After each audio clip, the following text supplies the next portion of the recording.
Hi, everybody. I want to introduce you to Susanne Mariga. She is a really special person.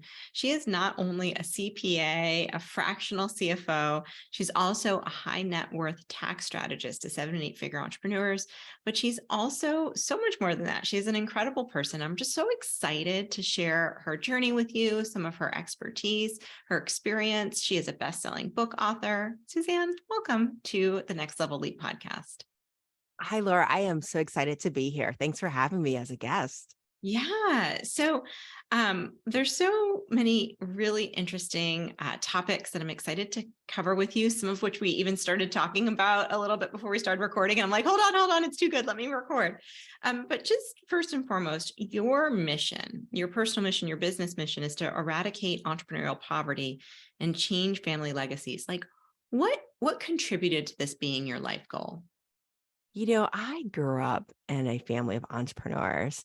My dad actually had his own CPA firm when I was growing up, and my dad was amazing. And he ran a really great accounting firm, but small business can be challenging. And although he was probably one of the best CPAs I ever met in my entire life, I mean, I trained under him. He offered me my first job when I was 14, and it allowed me later on to, when I got out of school, to go to some of the best big four accounting firms in the world. Anderson was number one at the time, and then KPMG.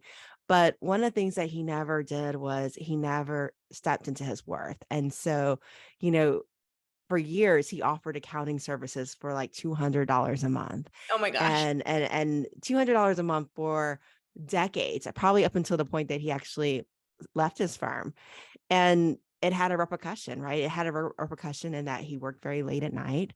And we didn't get to play sports because we didn't have health insurance. And I will never ever want another entrepreneur to go through that again. I mean, I saw my father work 12-hour days, come home at 11 o'clock at night. And one of the smartest entrepreneurs I ever met, one of the smartest CPAs I ever met, and just never get the rewards that he really deserved. And so I am on a mission. I am eradicating entrepreneur poverty. Oh my gosh, what a powerful story. And for him to be a CPA and to work with money and to know the power of money, but to never really, as you said, step into his worth. Why do you think that is? I think as professionals, we're really good at what we do, right? I know you deal a lot with the fractional world with CMOs, CFOs, and what our gift is, it comes easy to us. Yeah. And so we figure, why does it not come easy to everybody else? And so what happens is, we see the world through the eyes of competition. We see the world as a scarce world where somebody can easily replace us, and we don't see the value that we bring to the table. And as a result, we lowball our prices, especially when we're first starting out, right? Because we're so excited to get a client. We just want momentum, that we lowball our prices to accept everybody. Yeah. And I did it. I did it starting out too. Yeah. I'd love for you to share more about that. Like, what was your journey then to becoming a CPA and how does that tie back to your core mission? So becoming a CPA is not an easy task at all. Like I imagine, my dad he was a bright CPA. He employed some very good tax strategy to cut costs. He hired me when I was 14. By the way, hiring your children is an amazing tax deduction. And who else is going to pay taxes at a 0% tax rate but your children? So it's a great way to shift wealth that way, as well as save money on that business expense. But I started out working for my dad.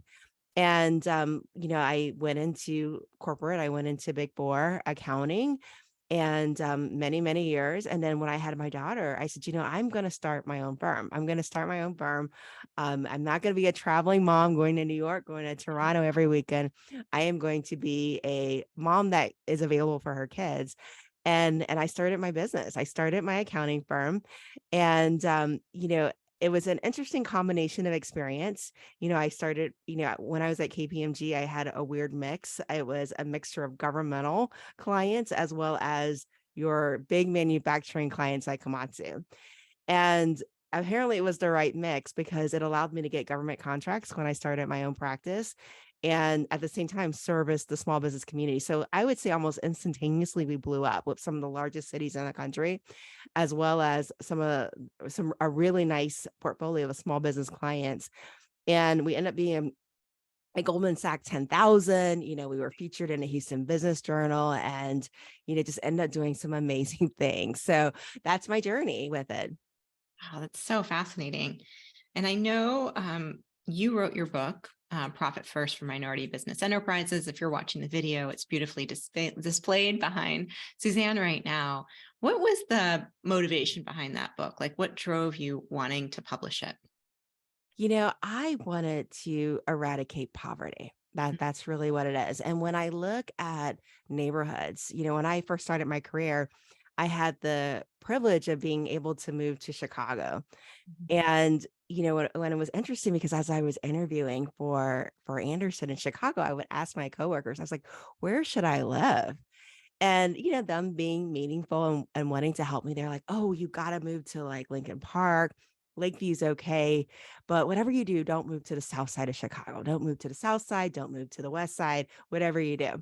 And so, of course, not knowing, I took my coworker's advice. I moved to Lincoln Park, and I always joke. I said everybody like looked like Barbie and Ken, and they all drove a Jetta. That's what I said.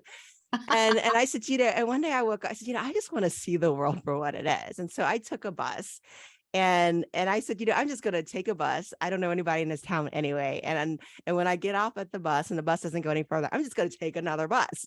Yeah. And so I went on this adventure, and I took this bus downtown, and it stopped right around Michigan Avenue. And then I took another bus all the way down to the south side of Chicago. And what I noticed is once we cross like the Roosevelt area, anybody that's familiar with Chicago, the world started to change. You lost that glitz and glam, those huge boutique stores, and you suddenly started to get into areas that didn't have a lot of retail. They didn't have nice windows. They didn't have, great stores. And in fact, you start seeing a lot of carts that are being pushed, right? You Mm. started seeing more holes in the windows that were happening. And I asked myself, what makes one neighborhood look like this versus another, especially in the same city, right? Where we're supposed to have the same economic opportunities. And what I realized was it's the lack of jobs. It's the lack of jobs, the lack of industry, the lack of entrepreneurship. And I thought to myself, I was thinking about it was, how do you change it? You create profitable businesses. And these businesses, what they do is they hire their neighbors, they hire their family members, and it trickles down, right? If my neighbor is a doctor and she works for you, my child works for you, now my child says I can become a doctor too. And that's the reason why I wrote that book, because I wanted to eradicate poverty in all neighborhoods. That is such a powerful story. And I think we've all had that experience, right? I grew up in Boston. I went to school in downtown where you start walking and you're like, oh gosh, why are there boards on the windows? Why does this look different? But the way that you described it is so powerful, because it's like you see it slowly happening. And then all of a sudden you're in the neighborhood and you're like, wow, like it would be so nice if there was the same type of retail environment available, or it'd be nice if, but it's hard to know what you do about it, right? I think especially as a non-minority, you're looking at it, you're like, I want to help, but where do I start and what do I do? And I think for what you've done and just casting that vision in itself is so powerful. And I just want to congratulate you on that. That's amazing. So you went on to write the book. I see it everywhere. You do a beautiful job marketing it. I recommend that everybody picks it up. It's Profit First for Minority Business Enterprises. And so before we started recording, we were talking a lot about your CPA firm. And you and I are similar. We're, higher end service providers. We have a passion for working with people one-on-one. And you recently divested and sold really your CPA firm. So tell me a little bit about, first of all, what made that attractive to somebody? Like what are some of the characteristics that make a professional service firm interesting to a potential buyer? I think that a lot of people listening would probably that would be their dream outcome for their business. So I'm curious to hear. So I always tell people this: you want to sell your business when you're absolutely in love with your business. When you go to work every single day and you love the people that you work with, you love the clients that you work with, that's the business that you want to sell, because you want that buyer, their biggest competitor is going to be you when they're bidding. Okay. That's what you want.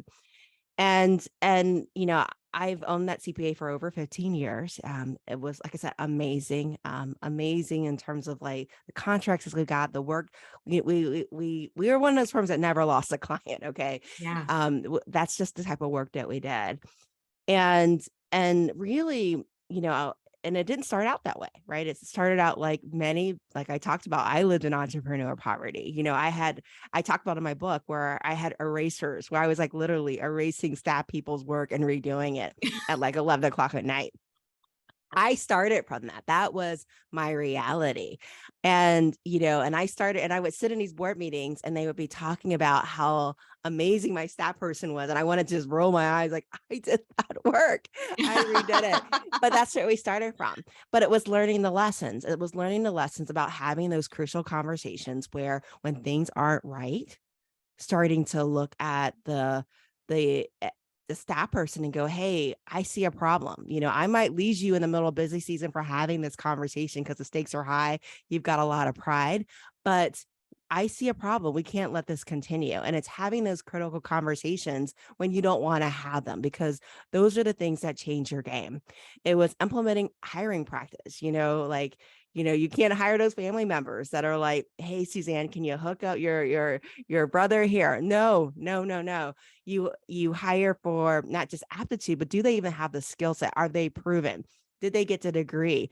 If it's a position that is very technical, a lot of problem solving, giving them a test of sample problem solving, and so that you can see how they think, how they work, because that's going to make your job a lot easier. It was disprofiling our candidates. Like, what's their personality? Are you high C? Are you high D? Are you going to get the work done quickly? Are you going to be like bogged down in the details? And so it was really, really honing up those HR skills. But really, I think that what makes a business sell really well is one, besides loving your business, creating a business that can operate without you. I remember it was like the beginning of tax season. And I told my staff, I'll see you guys next year. I am heading for Paris. I'll send you guys pictures. You guys take care of things. But that's the environment that you want to have, because the more that your company can operate without you, the higher the price is going to command. Okay. And our practice did end up selling at a premium. Now, the other thing that I would say that really helped our practice too is the relationships with the clients. You want client relationships that stay.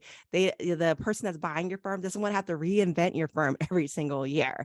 Right. They want to say, like, okay, you've had this client for like 15 years. They're probably not going to leave me once you leave, right? And so creating those ongoing client relationships, I think that's a little bit easier in an accounting firm because you can just keep building as you go with that. And so that makes it a little bit easier, automating the billing, put people on auto bill. Nobody wants to be chasing collections every single month. Nobody wants to be working or waiting 30 days, 90 days, put them on auto bill. And again, all those things make your firm sell at a premium. And it was interesting because when I put the firm up for sale, I was actually kind of wavering. I was starting to have those second thoughts. I was like, Sure. maybe I don't really want to do this. I had gotten a call. Probably I had met this broker probably like 4 years ago, before COVID was even thought about. And he had asked me if I was thinking about selling. And I was like, oh no, I found this thing called Profit First. I really love it, but I'm still building it. But it's okay, but check back with me. And every year he would ask me, hey, Susanne, how's the accounting firm going? And then the last summer he called me, goes, so you know, I'll go to my yearly checkup. That's it. And I was like, well, you know what? This might be the year. I think I'm ready to go full Wow. force into my fractional CFO work and my Profit First implementation, because I really want to make an impact in the world. And it was interesting because we ended up getting 4 offers in 2 weeks after the day that we listed it, which Wow. is, pretty unheard of really for it. So it was a very interesting dynamic, but definitely you want to sell your firm when you're absolutely in love with it, when you could walk away from every offer and be absolutely okay with it. Oh my gosh, there's so much gold in there. So I want to share and just reflect what I'm hearing from you to really, for everybody who's listening, to really make sure that you heard Susanne in all of her genius. So the first thing is team, right? Is going being very particular about team. And I think as leaders, and I don't know about you, Susanne, I really struggle with this because I want to be a kind, compassionate person. I want to be an understanding boss. I want to, help people grow and not necessarily be critical of them. And at the same time, and I'm naturally not a critical person, and I don't like operating that way, right? But we have to flip that script to we're here to do world-class work. And I have to tell you, even this week, it was so hard. We had onboarded an operations leader. She was way behind on our projects and her scope. I had a conversation with her, and then I sent her a follow-up video just 2 days ago of what was in Asana versus what was done, and she quit on the spot. And I was thinking, after 20 years, you think that you read these situations right, but it was so powerful because I don't think the me 10 years ago would have done that, would have pushed on it when I really needed her to stay, because we have a lot going on. So it's just so good to hear you say that those are the building blocks to getting to where you want to be in your business.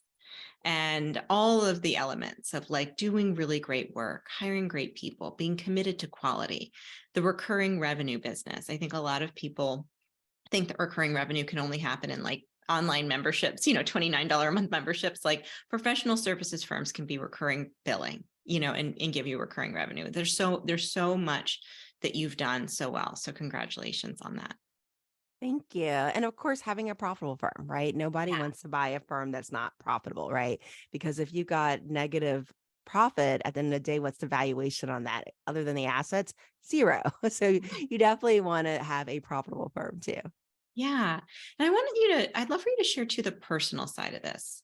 Like what made you just internally, because there's external factors, right? Like having a great firm and firm structure and all of the elements of a healthy company, but there's an internal journey of when we're ready to sell something that we gave birth to. It's almost like a child, right? What made you feel as though it was the right time? So for me, it was a calling. I felt like I was meant to do more, but being in a firm that's very compliance based, where at the end of the day, I signed 100% of the returns, okay, because I Mhm. am the Mariga CPA, and I don't let returns go out the door that are not of quality, and it's just who I am. It's just who I am.